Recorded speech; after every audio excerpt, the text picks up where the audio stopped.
Hey guys, Positive here, and welcome back to WoT Blitz University. This is my series on how to take your game to the next level, really above like the general basic kind of guide stuff that's out there. And today we're going to be talking about how to view the map strategically and how you can really find those isolations that you need.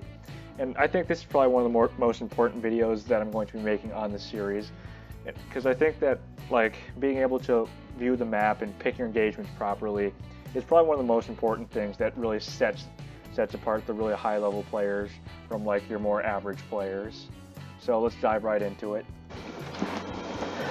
The very most fundamental concept that you have to understand when it comes to reading the map is the idea of crossfire.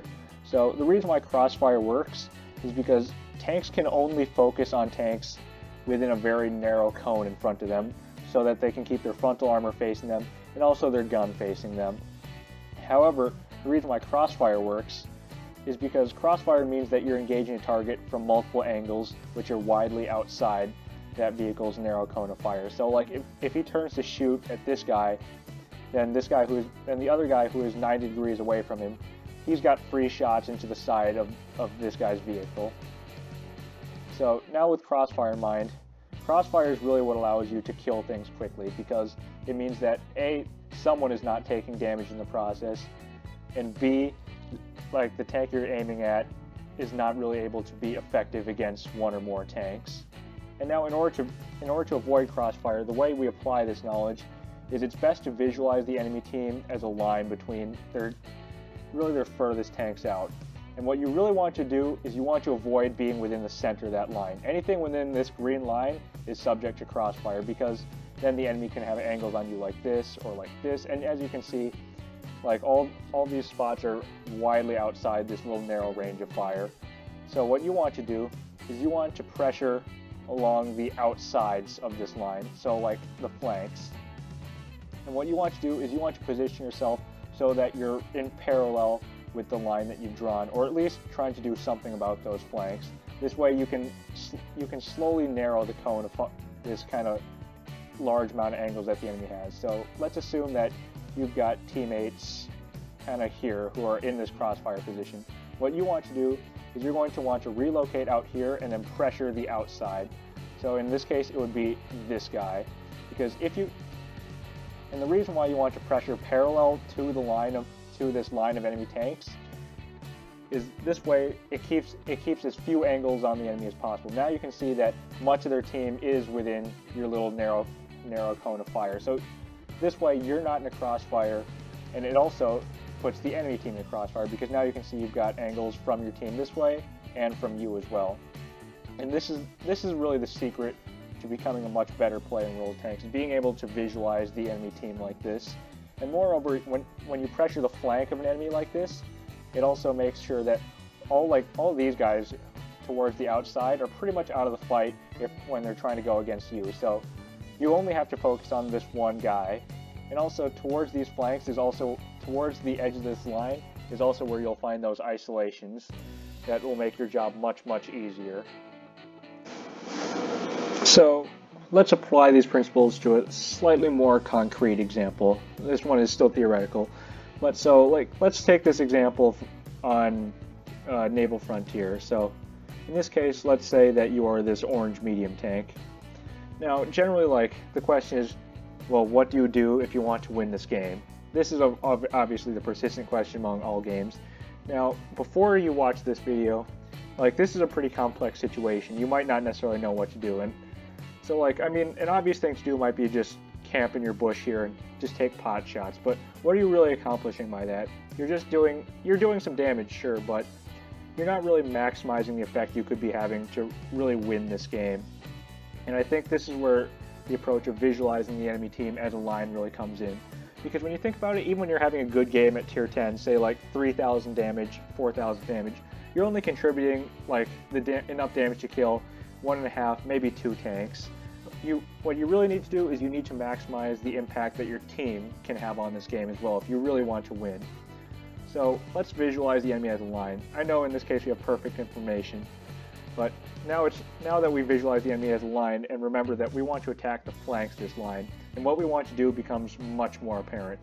So as you can see, at the edge of the line, we have this group of heavy tanks here, and this medium tank here. Now now I think it's a lot more obvious to you guys what the proper course of action is. And the answer is, in this case, is what we're going to want to do is we're going to want to relocate and try and get rid of this guy in conjunction with our friendly medium tank here. And the reason why is because this guy is pretty isolated. Like, he can only count on support from these guys, but more than likely they're not really going to be able to provide that much effective fire towards him. And so, like, why don't we just play this out and assume that, like, these heavy tanks down in the south, down in the north are just going to keep rolling. So if we do manage to pressure this guy away and we kill him, now the situation has changed. Now while our team only has a couple of angles on the enemy, like in the former situation, and as you can see, they're all within the enemy's cones of fire. So the enemy can easily engage along these lines of sight, and they'll be able to return fire effectively. But now the situation has changed. Now we've taken this angle away from them, and now we can provide fire like this. And now, if once again we can draw a line through the enemy team, which is a little shorter, and once again we can see that there's now a new weak point in the enemy lines. We can now pressure these guys, and as you can see, like now what we're really effectively doing is we're kind of slowly chipping away at the enemy's map control, and we're forcing them into an ever smaller amount of space. Because when it comes to creating crossfires, the greater amount of the map you control, the more angles you can create on the enemy. So now our teammates can collapse in towards these guys, and as you can see, now it's a domino effect. If these guys manage to be killed, now the enemy is trapped. Because once we take control, now we can pressure them from the spawn, we can pressure them from up here, and now at this point, their main force, these heavies and TDs, these guys are now trapped on multiple angles. They'll be getting shot in the side, the rear. They'll have to turn their turrets away, and this is how you can bring all these heavy tanks that normally would not be accomplishing that much other than trading a couple shots, and now you can really put their full DPM to use. And this is really the anatomy of how you win a game. So why don't we take a look at this in some actual battle scenarios to see what it looks like to actually use this theory to have a major impact on your game. So here we've got an example of a game here on Vineyards, and I've fast forwarded through the beginning. So what we did is we played aggressive, and we've spotted these two heavy tanks trundling towards the town, and now our team has spotted two more mediums. So what I'm going to do is I'm going to quick pause the video to go through my thinking. So here I've got the little mini map of all the information I've got available to me at the moment. And so as you can see, what my team has just done is they've spotted out these medium tanks here, this heavy tank in the cap, and I've also seen these two heavy tanks going over towards the town. So, like, without our little line model, it can be a little difficult to figure out what to do here. I could go after this guy, these guys, no one knows. So now if once again, we visualize the enemy team as a line, and that's what our line more or less looks like with our current information. So as you can see, like, the best course of option is to go after these guys, because there's nothing I can do about these guys. That would require me to drive all the way around here, probably get shot a couple times in the process, who knows. And also there's no support, so that's not looking like a great idea at the moment. So what I decide to do is I want to kill these guys as quickly as I can, because if these heavy tanks are allowed to take full control of the town, which they certainly will, that would put my team in a major problem. Because as you can see, what this would do is this would put my team in this really nasty looking crossfire. So I need to drop these mediums up here as soon as I can, which is why I immediately take action. So you can watch what I do is I immediately begin to rush this PTA. I take the hit from the IS-5, which is kind of unfortunate, but what I've done is now I've gotten this PTA to run away, and so I'm not really too pleased with that IS-5, so I do take a pot shot at him in return. However, I do know that I need to keep focused on what my objective is, and I need to push away this Panther 88 as well. So I do put a shell into him here. I also put in another two, as you can see. There's the second, although he does return one into me, which is kind of unfortunate. And then we also put in the third. And now you can see that this Panther 88, he's been forced to back off now that I've put up adequate pressure. And if you watch the mini-map in the bottom left, you'll notice that my heavy tanks are also pressing forward. And now that I know that my left flank is secure, I can go back to try to put a couple pot shots into this IS-5, because I don't let shots like that earlier one go unpunished. However, the Borsig kills my 1390, and now I've spotted out this Tiger II and E75. So this is a good place to pause the video. So now here we've got an updated map that reflects the changes that have just gone on in these past couple seconds actually. So what we've done is we've managed to kill both the medium tanks over here. That PTA tried to run away, he died, and the Panther 88 also died, in case you weren't paying attention. And we also lost our AMX 1390. However, two things happened. So our team managed to spot out this Borsig here and these heavy tanks here. So now once again we can draw our line to determine what to do next. So once again, there's still very little I can do about these heavy tanks. However, these heavy tanks still pose kind of a threat to my team, and also to me, because now as you can see, I'm kind of caught in a pretty poor position if those heavy tanks do decide to take notice of me.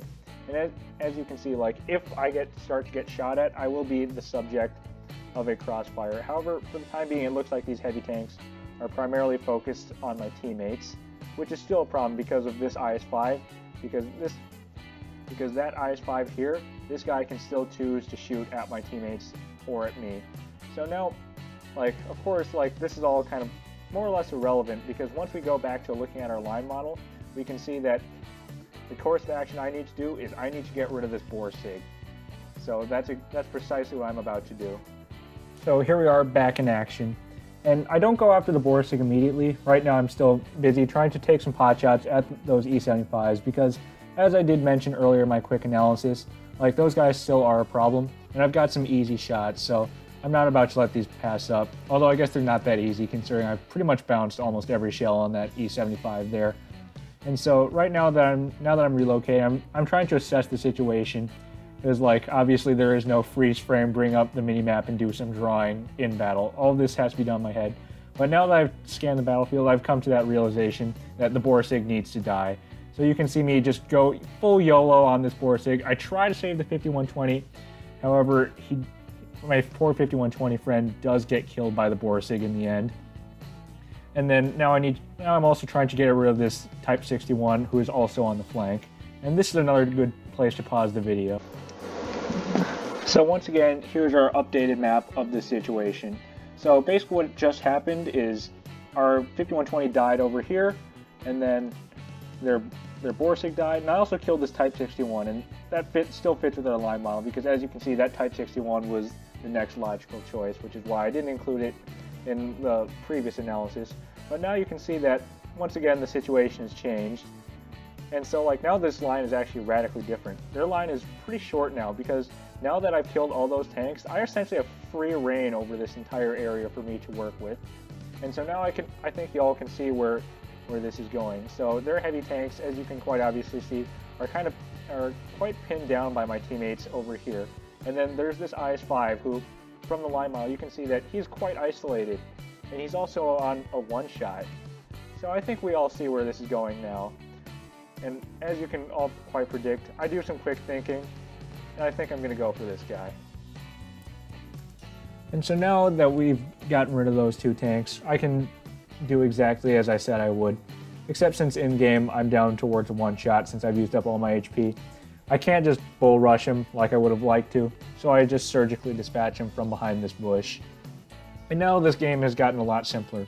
They're down to two tanks who are pretty much in the exact same spot, so there's really no use for the line model when there's only two tanks left. And so now, like, of course we still want to keep the idea of crossfire in mind. So what I'm going to do is I'm just going to come around to their side so I can pressure them from a different angle from my teammates. And as you can tell from the mini-map and from the direction that Tiger II is facing, my teammates are directly in front of those heavy tanks, so I can pressure them here safely from the side. Now the rest of this game isn't really too eventful. Like, it's kind of close because, like, I'm on a one-shot and my teammates are also fairly low health, but my team does manage to pick up that Tiger II. And now it's just a matter of closing out the game against this last remaining E75. But I hope you see why this game was a really good example of, like, how effective that line model can be. So thanks to being able to visualize the enemy team as a line, we can make the correct rotations needed to find those isolations and make sure that our team does not end up in a crossfire. And I'm sure that if we hadn't managed to kill those two mediums and that Borsig, and also that Type 61. I'm like, this game would probably be looking very different. And so we do manage to farm our last couple of shots into this E75. Who is still fighting to the end as he picks up yet another kill on one of my teammates, but it's too late for him. I've got his side, and I'm also spamming the heat ammunition. And we close out the game with 5,900 damage. That's pretty respectable. And so here's the post-game stats for you guys. Mastery badge and a slew of awards. And that's really the reward for thinking smart. So there is the fundamental theory on how to read the battlefield, how to create crossfires, and also how to stay out of them. So I hope that this replay kind of convinced you of the power of really knowing how to visualize the enemy team as a line and then go after those isolations. Now I think some of you might be wondering, well, what if we don't have such great information like I did in that first battle where we had like 5-6 tanks spotted almost pretty early on. So I think a lot of you guys might be wondering, well, what then? And that'll be the topic of the next episode, where we'll be talking about blind firing and also predicting enemy positions. But that's a story for another time. And that'll be all for this episode of WoT Blitz University, and bye.